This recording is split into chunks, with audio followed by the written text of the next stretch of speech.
네, 안녕하세요. 주식은 역시 기리새 기리씨입니다. 안녕하세요, 여러분들. 자, 주말 잘 보내셨는지 모르겠습니다. 그리고 오늘은 연휴다 보니까 증시는 열리지 않았는데 지금 장이 매우 안 좋다 보니까 야, 이거는 진짜 좋은 타이밍에 한번 쉬었다라고 생각을 하시는 분들도 많으실 것 같습니다. 그리고 지금 아까 보니까 일본 증시랑 미국 선물이 소폭 오르는 그런 흐름이 나타나더라고요. 이런 흐름이 조금 지속되고 그 다음에 오늘 저녁에 미국 증시가 또 반등해 준다면 우리는 진짜 좋은 타이밍에 한 턴 쉬고 내일은 오히려 상승 출발할 수 있는 그러한 기회도 가질 수 있겠죠. 꼭 그랬으면 진심으로 좋겠습니다. 그래서 다른 이야기는 뒤로 하고 오늘의 주요 뉴스 진짜 빠르게 10분 내로 보고 끝내보도록 하겠습니다. 같이 공부하시죠. 렛츠 기릿!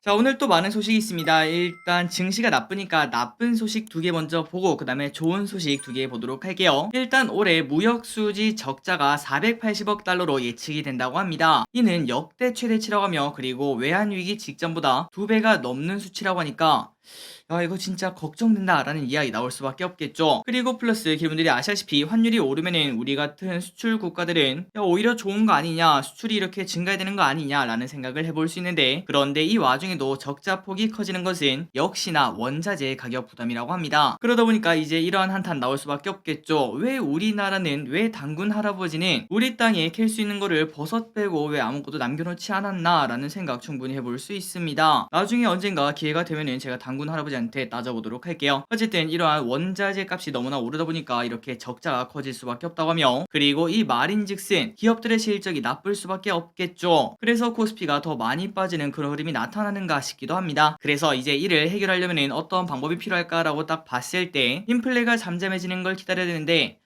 그건 좀 많이 걸리겠죠. 그렇기 때문에 그거 말고 딱 보면은 법인세 감세를 충분히 생각을 해볼 수 있습니다. 기업들의 부담을 조금 덜어준다고 볼 수 있겠죠. 하지만 얼마 전에 영국이 대규모 감세 이러한 이야기를 했는데 엄청나게 시끄러운 거 보니까 그것 또한 야, 무조건 좋은 선택은 아니구나 라는 생각도 동시에 볼 수 있을 것 같습니다. 어쨌든 이러한 무역 적자가 역대 최대치라는 거 참고하시면 될 것 같고, 그렇다면 영국발 이야기를 조금 해보도록 하겠습니다. 진짜 영국발 금융위기 오는 거야? 지난달 23일 영국 정부가 감세안을 발표한 이후 세계 증시는 최소한 5%는 더 하락한 것 같습니다. 그리고 문제는 그 이후에 실제로 영국의 시중은행이 모기지, 그러니까 주담대 상품을 회수하거나 중단하고 있다고 하는데요. 그 말이 무슨 소린가 봤더니 바로 부동산 시장에 풀린 돈을 전부 다 쓸어간다고 생각을 해볼 수 있습니다. 돈을 말려버린다고 볼 수 있겠죠. 그리고 그 결과 당연하게도 집값이 떨어질 수밖에 없고 최대 20% 정도 폭락하지 않겠나, 이러한 경고가 나오고 있다고 합니다. 그나저나 우리가 딱 생각을 했을 때 아니 길이, 근데 우리가 주식쟁이 입장에서는 감세하면은 좋은 거 아니야 라는 생각을 해볼 수 있는데요. 하지만 오히려 효과는 별로 없을 거고 인플레와 재정 적자만 악화될 것이라고 악재로 해석을 하고 있다고 합니다. 그래서 지금 전세계 증시가 충격에 시달린다고 볼 수 있겠죠. 그러니까 이제 일관된 방향성이 중요하다는 건데요. 지금 우리가 알다시피 인플레를 잡기 위해서 긴축을 하고 있지 않겠습니까? 그러니까 모두가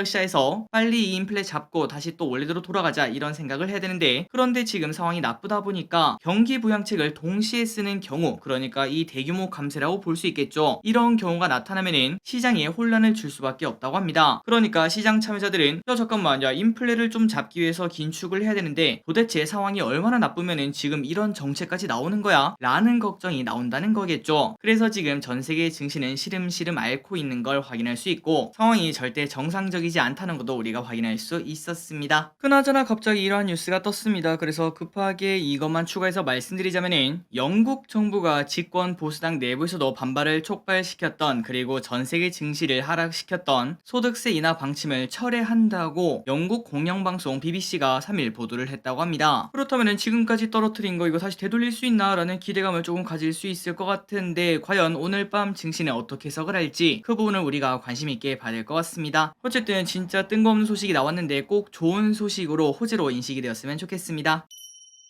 여기까지 이제 나쁜 소식 두 가지를 봤고, 그렇다면 좋은 소식 두 가지를 한번 보도록 할게요. 일단 첫 번째, 한미 재무장관이 만나 금융 불안이 심해지면은 유동성 공급 협력을 약속을 했다고 합니다. 이러한 부분이 효과가 있을지 없을지 우리는 지금 당장은 알 수 없겠지만 예로부터 정부에서 이러한 이야기가 나오고 구두 개입이라고 볼 수 있겠죠. 이러한 대응이 나오기 시작하면은 아무리 못해도 무릎 정도는 된다는 걸 우리가 충분히 생각을 해볼 수 있습니다. 그러니까 이런 뉴스를 봤을 때는 조금 더 마음을 편하게 가질 수 있겠고, 있고, 그리고 기분들이 아시다시피 이 주식시장이라는 거는 결국은 매수세와 매도세의 싸움이라고 볼 수 있습니다. 그러니까 황소와 곰의 싸움이라고 우리가 보통 말을 하죠. 매수세가 크면은 주식은 올라갈 수밖에 없을 거고, 그 반면 매수보다 매도세가 크면은 주식은 떨어질 수밖에 없습니다. 그리고 지금은 매도세가 큰 상황, 그러니까 곰이 완전 미쳐 날뛰는 상황이라고 볼 수 있는데, 그런데 지금 기론들이 아시다시피 일단 주식 좀 많이 빠지긴 빠졌습니다. 그리고 지금 상황에서 하방으로 밀어버리려고 하는 그러한 곰 세력들이 정부에서 이런 얘기가 나오면 나올수록 부담감을 가질 수밖에 없겠죠. 그리고 그 세력이라고 될지 모르겠지만 그 세력들도 결국은 가면 갈수록 부담이 커지기 때문에 야 이때까지 밀어버리는 뭐 예를 들어 공매도 세력이 있겠죠. 그런 세력들도 슬금슬금 매도세를 줄일 수밖에 없을 것 같고, 그리고 그 와중에 저점 매수의 기회가 또 동시에 생기지 않겠습니까? 그러면 결국 매수세가 또다시 커질 거라고 볼 수 있으며, 그 결과 아까 말했던 것처럼 곰이 약해지는 시기가 올 것이고, 그리고 그 반면 황소가 강해지는 그런 시기가 충분히 올 수 있다. 그런 부담감을 지금 가지고 있을 수 있다라고 해석을 해볼 수 있습니다. 그래서 최근 들어 정부에서 뭐뭐 한다라는 이야기가 조금씩 나오고 있죠. 이런 게 분명 효과가 있을 거라고 볼 수 있고, 그리고 이번 컨퍼런스 콜은 미국 재무부의 요청으로 이루어졌다고 하니까 뭔가 조금 더 신뢰가 가는 느낌이 조금 드는 것 같습니다. 그리고 이뿐만 아니라 IRA 법안 여기에 관련된 이야기도 했다고 하니까 현대차에 또 좋은 소식이 나왔으면은, 미국 중간선거 다음에 꼭 좋은 소식이 나왔으면은 진심으로 좋겠습니다. 자, 다음으로 좋은 소식을 보도록 할까요? 이것도 정부 정책 중 하나라고 볼 수 있겠네요. 해외 주식을 익절할 타이밍을 주겠다고 합니다.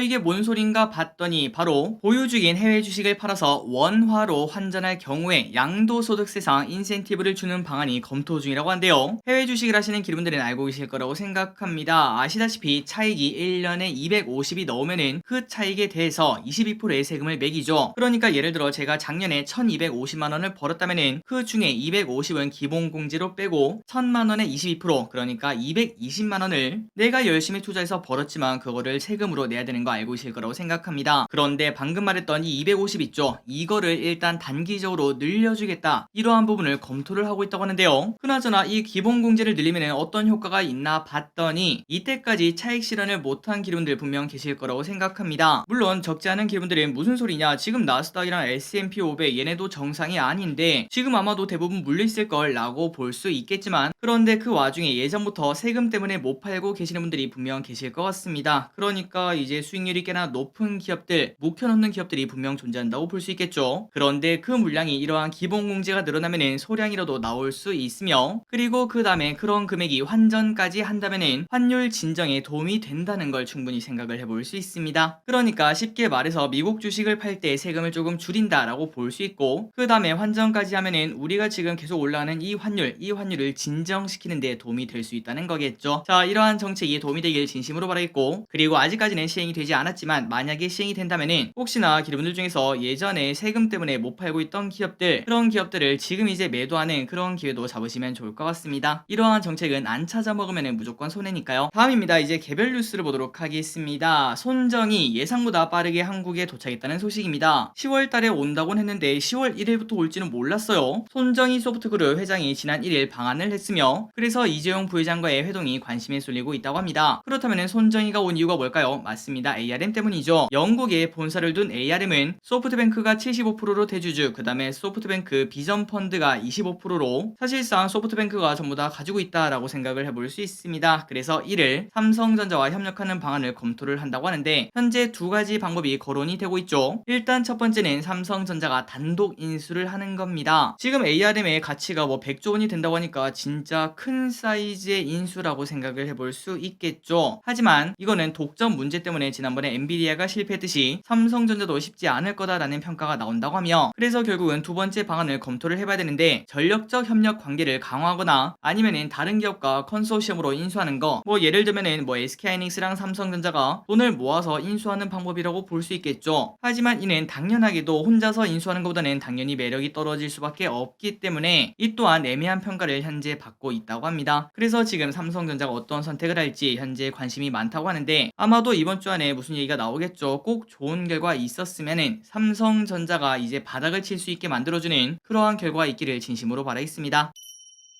다음입니다. 테슬라 3분기 실적. 자, 테슬라의 3분기 전기차 인도량이 1년 전 대비 42%나 증가했다는 소식입니다. 엄청나게 성장하는 기업이라고 볼 수 있겠네요. 그래서 우리는 이걸 보면은 야, 호재다 호재라고 볼 수 있겠지만, 그런데 이게 예상보다는 못 미친 실적이라고 합니다. 그래서 숫자를 보자면은 테슬라는 올해 3분기 총 34만 3,830대의 전기차를 인도했는데요. 그러나 예상치는 36만 대가 조금 넘었다고 하니까 2만 대 정도가 차이가 난다는 겁니다. 다만 이게 큰 악재는 아니다, 이러한 해석이 나온다고 하는데, 3분기 인도량이 못 미친 이유는 생산된 전기차를 운송하는 물류 체계를 변경하는데 거기에 따른 일시적 지연으로 풀이가 되었다고 합니다. 그러니까 생산 차질이 큰 문제가 아니라 그냥 단순히 운송하는 과정에서 약간 문제가 생겼다라고 볼 수 있다는 거겠죠. 어쨌든 이런 얘기가 나왔는데 과연 테슬라 주가는 어떤 식으로 흘러갈지 관심 있게 봐야 될 것 같습니다. 그리고 이것도 있었습니다. 테슬라 AI 데이, 그리고 이때 테슬라 로봇 휴머노이드 옵티머스가 공개가 되었는데, 왼쪽에 보는 이 사진을 딱 보시면 휴머노이드 로봇이 화분에 물을 주는 걸 확인할 수 있죠. 그리고 앞으로 3년에서 5년 안에 2만 달러 이하로 이 로봇을 판매를 할 예정이라고 합니다. 그런데 여러분들 여기에 이 영상 뉴스를 보신지 모르겠습니다. 그 뉴스를 보시면은 진짜 어설퍼요. 사실상 이 로봇이 걸어오기는 하는데 이거는 걸어온다기보다는 사람이 만약에 한 120살까지 살면은 저렇게 걷지 않을까, 이런 생각을 해볼 수 있을 정도로 정말 불안하게 걸어오는 걸 확인할 수 있고, 그리고 그 외의 행동은 하나도 하지 않았습니다. 그러니까 왼쪽에 보는 이러한 물을 주는 행위도 영상으로 공개가 된 거지 직접 볼 수가 없었기 때문에 아직까지도 갈 길이 너무나 멀다라는 생각은 해볼 수 있겠죠. 그리고 경쟁 제품이랑 비교를 했을 때도 너무나 엉성하다는 평가가 나온다고 합니다. 보스턴 다이내믹스, 그러니까 현대차가 인수한 그 기업이죠. 그 로봇들은 공중 제비도 돌고, 그 다음에 BTS 춤도 추고, 또한 일본 혼다의 로봇은 달리기, 계단 오르기, 손가락으로 물건 조작, 이런 것들도 전부 다 할 수 있는데 그거랑 비교하면은 너무나 초기 단계 아니냐, 이런 얘기가 나온다고 합니다. 그래서 아마도 많은 사람들은 조금 실망하지 않았나 라고 볼 수 있을 것 같은데, 하지만 중요한 거는 2030년 이전에는 로봇이 분명 우리 삶에 엄청나게 많이 침투가 되어 있을 거라고 볼 수 있겠죠. 불과 한 4년 5년 전만 하더라도 집에 로봇 청소기가 있는 집은 그렇게 많지 않았습니다. 하지만 지금은 정말 많은 집에서 로봇 청소기를 키우고 있는 걸 확인할 수 있고, 그리고 코로나 이전에는 음식점에 갔을 때 로봇 서빙 같은 경우에는 뉴스에서만 볼 수가 있었죠. 하지만 지금은 조금이라도 큰 가게 가면은 로봇 서빙을 하고 있는 걸 확인할 수 있습니다. 그리고 한 2년 정도가 지나면은 어느 곳에서는 배달 로봇이 배달을 할 거라고 생각을 해볼 수 있고, 그리고 한 5년 정도가 지나면은 진짜 이런 로봇이 우리 집에서 자비를 하고 있을 수 있다라는 생각도 분명 해볼 수 있겠죠. 갈수록 로봇 시장이 커진다는 거는 사실인 것 같습니다. 세상은 우리 생각보다 더 빠르게 변화하죠. 다음입니다. 이거는 살짝 나쁜 소식이라고 볼 수 있겠네요. 3차 세계대전 올 것. 얼마 전 푸틴이 우크라이나 점령지 4곳을 이제 러시아 땅이라고 선언하자 우크라이나에서 나토 가입을 하고 있다고 밝혔습니다. 그러자가 미국이 당황했다고 하는데요. 미국 백악관 국가안보보좌관은 지금은 동맹 가입에 적절한 시기가 아니라고 말했으며, 그리고 낸시 펠로시 하원 의장도 여기에 대한 답변을 피했다고 합니다. 아마 미국은 러시아가 핵무기 이야기까지 꺼내고 있으니까 불씨를 건들고 싶지 않아 하는 게 아니겠는가 라는 해석이 된다고 하네요.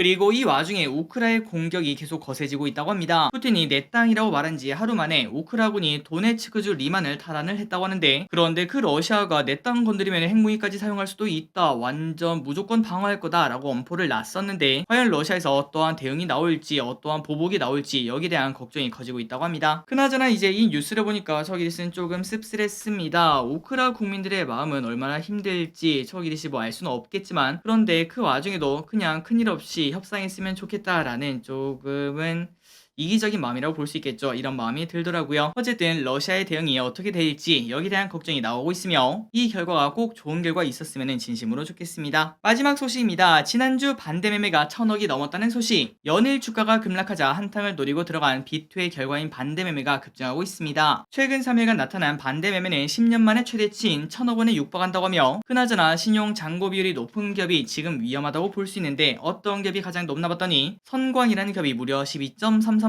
그리고 코스닥 인버스가 2등, 삼천리, 대성홀딩스, 대주산업, DYPNF, T사이언티픽, 이러한 기업들이 전부 다 9%가 넘는 신용 물량이 있다고 합니다. 그나저나 이걸 보니까 조금 특이한 게 있죠. 맞습니다. 코스닥 인버스 B2로 마저 인버스를 사고 있다니까 진짜 대박이다. 야수의 심장은 바로 여기 있었다, 한국에 있었다 라는 생각을 충분히 해볼 수 있습니다. 어쨌든 이러한 반대매매가 역대급으로 나왔다고 하며, 그리고 보통은 이러한 반대매매가 나오면은 증시 바닥의 신호라고 해석을 하기도 하죠. 꼭 그랬으면 진심으로 좋겠네요. 자, 오늘의 공부 여기까지 끝났습니다. 오늘은 짧은 공부 해봤고 여러분들의 공부에 도움이 되었으면 좋겠습니다. 항상 이렇게 같이 공부해서 진심으로 감사합니다. 더 길이 기름들 덕분에 진짜로 더 많이 배우는 것 같습니다. 진심으로 감사합니다. 지금까지 길이셨습니다. 빠이요.